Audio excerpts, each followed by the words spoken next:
After 8 hours of teaching his students at school, a man would head to a nearby warehouse for his second job.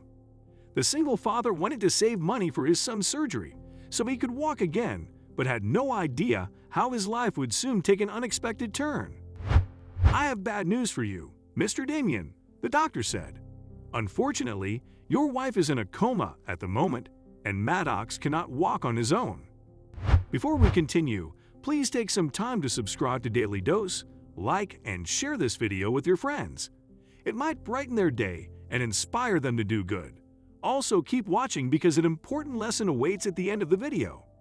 Damian, a 34-year-old loving husband and father, shook his head after hearing the update from the doctor. His wife and son, Maddox, had met an accident a day ago on their way to school and were currently in the hospital in critical condition.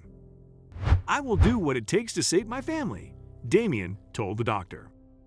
"Well, Damian, we will try our best to bring your wife out of her coma, but let me be honest, her treatment will be expensive," the doctor replied. "And you know Maddox needs spinal surgery to walk again." "Don't worry about that, Doc. Please start my wife's treatment as soon as possible." Damian rose to his feet inside the doctor's room. "I'll pay for the treatment by tonight." While driving home from the hospital, Damian began thinking about his savings. His teaching job didn't allow him to save a lot of money, but whatever he had in his bank account right now was enough for his wife's treatment. Later that day, Damian paid for his wife's treatment before the doctors began the procedure. He had exhausted all his savings for her treatment while his son was still in the hospital.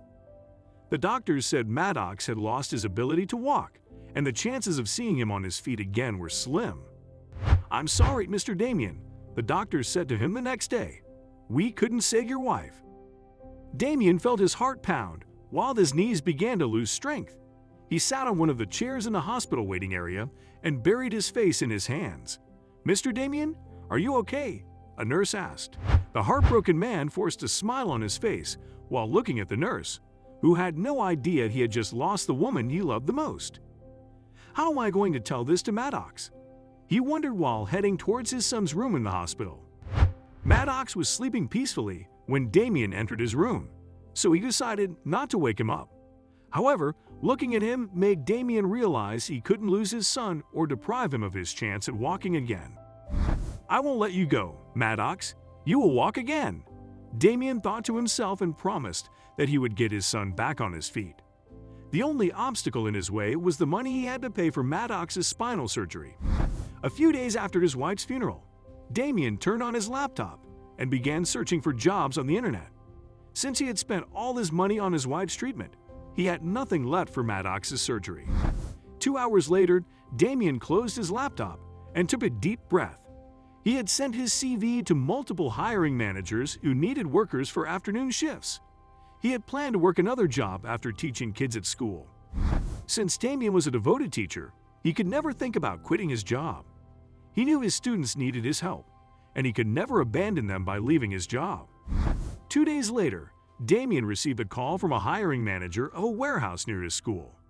They called him for an interview later that day, and he agreed to visit their office.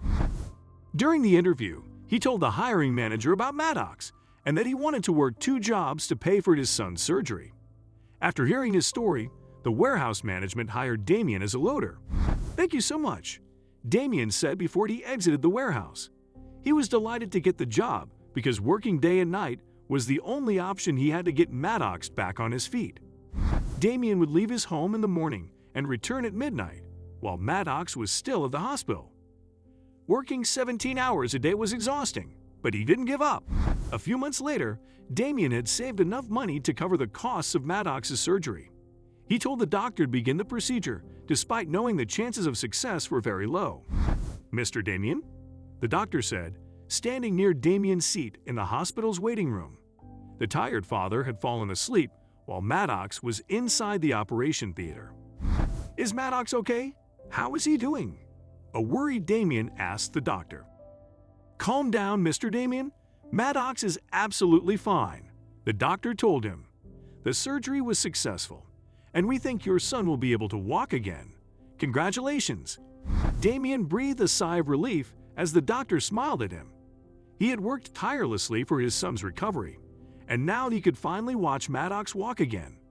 However, he had no idea that his son still needed therapy.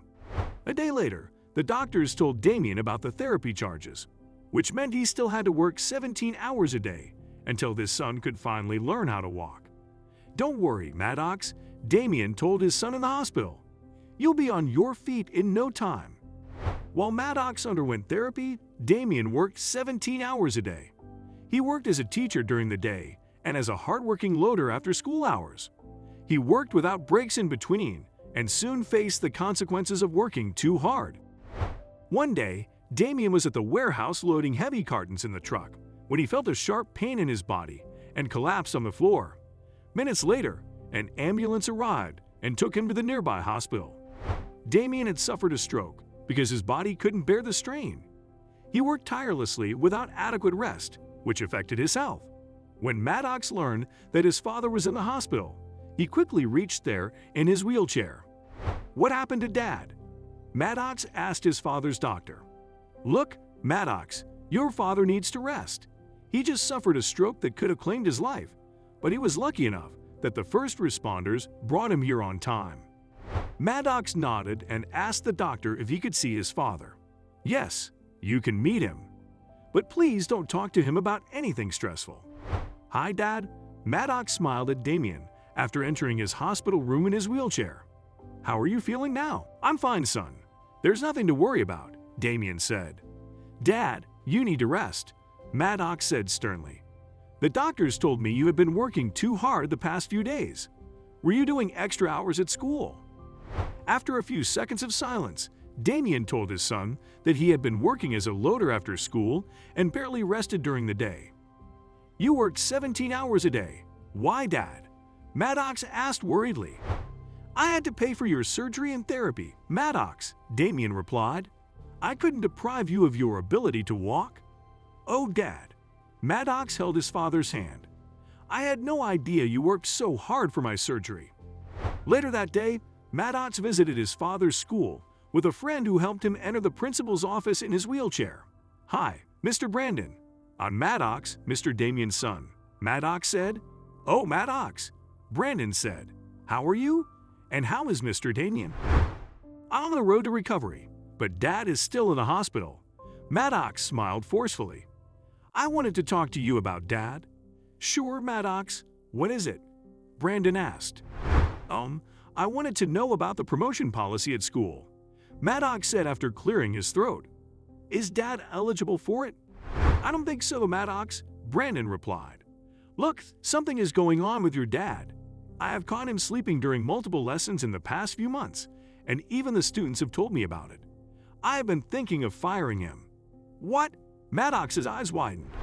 Then, Maddox told the principal what Damian had been going through. He told him why he worked 17 hours a week, which didn't leave him with time to rest. "Oh God, I had no idea Damian was going through so much," Brandon said. "He could have told me about it. I am always ready to help the teachers of our school." After talking about Damian for a while, Brandon suggested creating an online fundraiser to help Damian. "That's a great idea," Maddox exclaimed. Later that day, Brandon set up a GoFundMe page to help Damian cover the hospital expenses. To his surprise, the students, parents, and teachers donated generously. 2 days later, Brandon visited Damian in the hospital to tell him about the donations. "Everyone helped raise funds for you, Mr. Damian. You have so many well-wishers in school," Brandon told Damian. "Thank you for setting up the online fundraiser," Damian smiled at his boss. "I had no idea everyone would step forward to help me. I'm eternally grateful for the support." "Damian, you could have asked me for help when you ran out of money." Brandon sat by Damian's bedside. "Asking for help isn't a weakness at all. We're all here to support you." "You were right," Damian replied. "I should have asked you for help."